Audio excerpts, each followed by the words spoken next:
Scientists are releasing a new warning about the threat of a massive supervolcano eruption, like the one under Yellowstone National Park in Wyoming. The European Science Foundation has released a 70-page report called Extreme Geohazards: Reducing the Disaster Risk and Increasing Resilience. It references the Yellowstone supervolcano. Northwest Wyoming, land of geysers, mountains, and lakes, is also sitting atop a supervolcano. And it just took what scientists describe as a deep breath.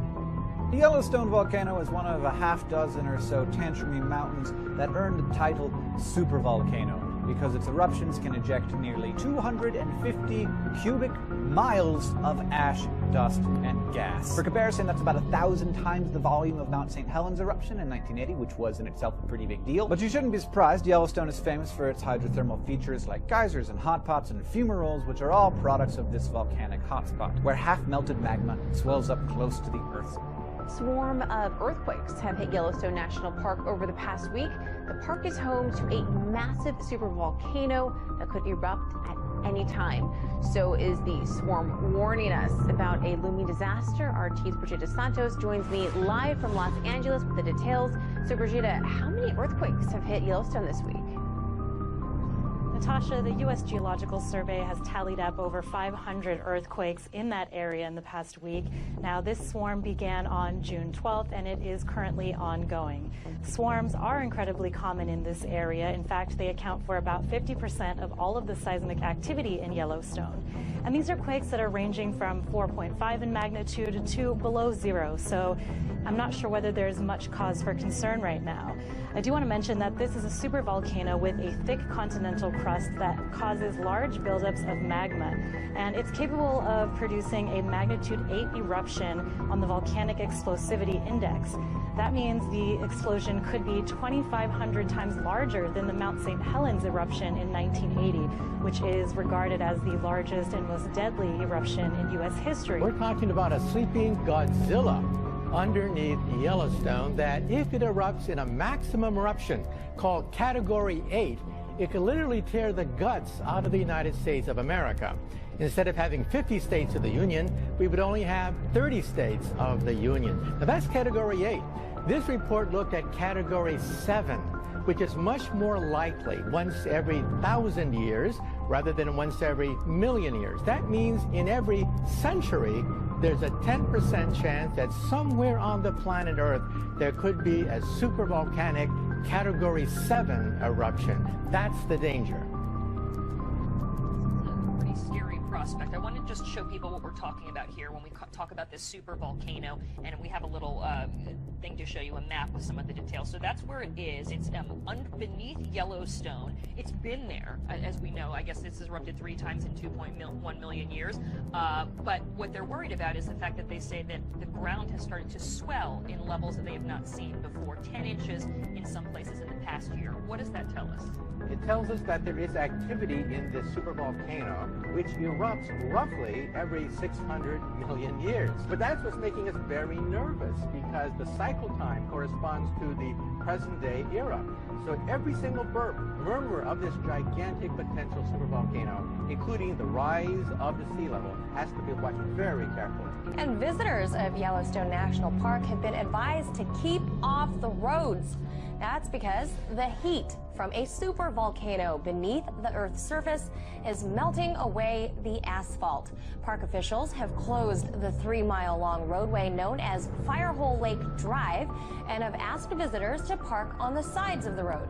Park officials warned that stepping on the seemingly solid asphalt could create an illusion, and you could quickly find yourself stepping into hot water. Water buffalo stampede away from the sea. So maybe it's not surprising that this video was shot about 2 weeks before an earthquake measuring 4.7 rattled Yellowstone this past Sunday. There are several major curves, or threat curves, I call them, to the people of Earth. Geophysical changes, geological changes, astronomical changes, political changes, threat of war. All these factors are playing heavily upon people's minds today. The earthquake thing, I used to be able to predict them fairly accurately, between 70 and 90% on a given week. data from the U.S. Naval Facility at Fenmont over in Monterey, California. They monitor very subtle changes in the electric fields of the ocean and the air above the ocean, plus the sea surface temperature variation. And this allowed me to look at water coastlines all along the plate tectonic borders. And I determined back in 1996, when I started doing this, that you could see changes in the water surface temperature because of the electron flow over that area in the air. And it would make like a little butterfly, a yellow and blue wing type signature over where an earthquake was going to happen. And I perfected that technique over the years until 2005, when the Fenmont facility, the Navy, put up a new constellation of satellites and new programs on a new Cray computer. And they did not allow me to then access the files I had before to generate these reports. Strange enough, they were I was accurate enough that the Association of Island States, or island countries, if you wish, asked me to explain how to use it so that they could use it to predict tsunamis.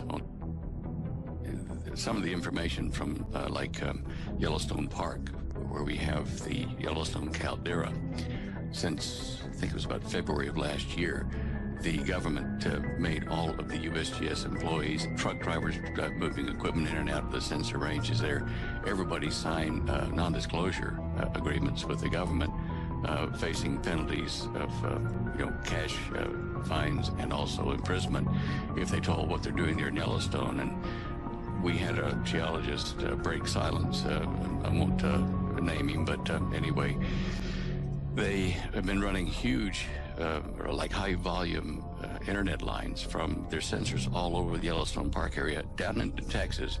I think they may be now switching it over to the NSA facility in Utah. One of those catastrophic supervolcanic eruptions may be, several 100,000 years between times, but what they're doing now is they're measuring the increased appearance of helium, an isotope of helium gas, which was buried way down deep underneath the Yellowstone. And when that starts to release, it means that there's geological activity down there in a deeper pool of magma, which they have recently. Well, the bottom line is we're going to see trouble with Yellowstone, and we're going to see trouble with Lake Taupo caldera down in North Island, New Zealand. Both of those are under severe stress from different types of tectonic plate movement, but they are both supervolcanoes. And Lake Taupo erupted last in 87 AD. It sent up so much ash from the southern hemisphere that the Chinese astronomers at that time recorded 3 days of darkness after the eruption down there. Now, USGS has been told not to panic people because it hurts real estate values in the economy if it gets too serious. But people who read between the lines will see that we're being warned by USGS, by drills and just kind of subtle warnings in the newspaper in California that earthquake activity and hence some volcanic activity is somewhat imminent, and they're trying to get people to gradually readjust their circumstance without causing a panic.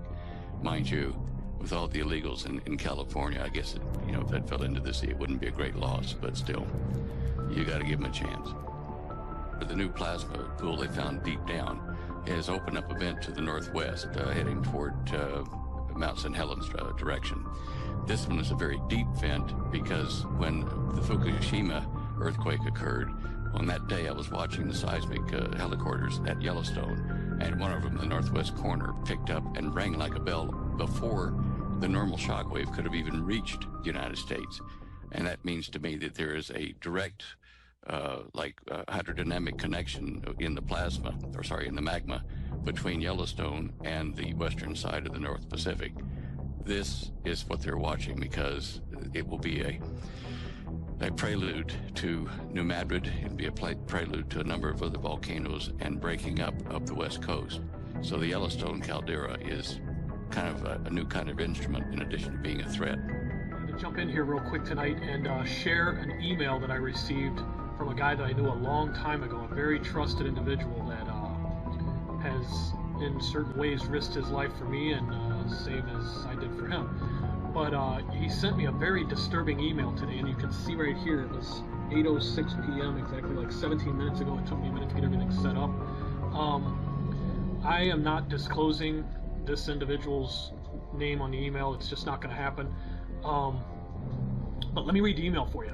It says, "Hello, Tom. Just wanted to take a minute to give you a heads up. I know you have been well prepared for a long time, my friend. Just so you know, it would not be a good idea to stray too far from your bunker for a while," because he knows I have a bunker set up and supplies and everything. Anyway, briefly, he says, "I will tell you that the USGS is suppressing the earthquake activity at Yellowstone Caldera from the general public. Washington is aware of this because they are the ones giving direction about this blackout. This is the reason for all the preparations made in FEMA Region 3. This is the reason they moved those nukes out of Texas in a big hurry." I heard something about that before. Okay, this is the reason, he says, for the schools preparing 3-day kits for all the students and the FEMA coffins shipped to Hawaii and the East Coast. They thought it was all going to go with the passing of Comet Ison, and that's why they were preparing at breakneck speed on the East Coast. They are expecting millions of refugees after the eruption. They are saying the new Madrid is also waking up, and all of this is due to an increase in solar activity affecting all the fault lines in the world. You know me, friend, and I got to tell you, I'm scared to death for myself and my family, because I overheard a man say the other day that the big one is on the way. He leaves it with, "Got to go for now, friend. I hope you can survive this." He says, I know you can survive this, Tom, because as long as I have known you, you have always had a strong will to survive. I hope to join you and your family soon. Please save us a spot. And he knows that I will always have a spot for him. But this is definitely pretty disturbing, and I guess it's all coming through the State Department, USGS.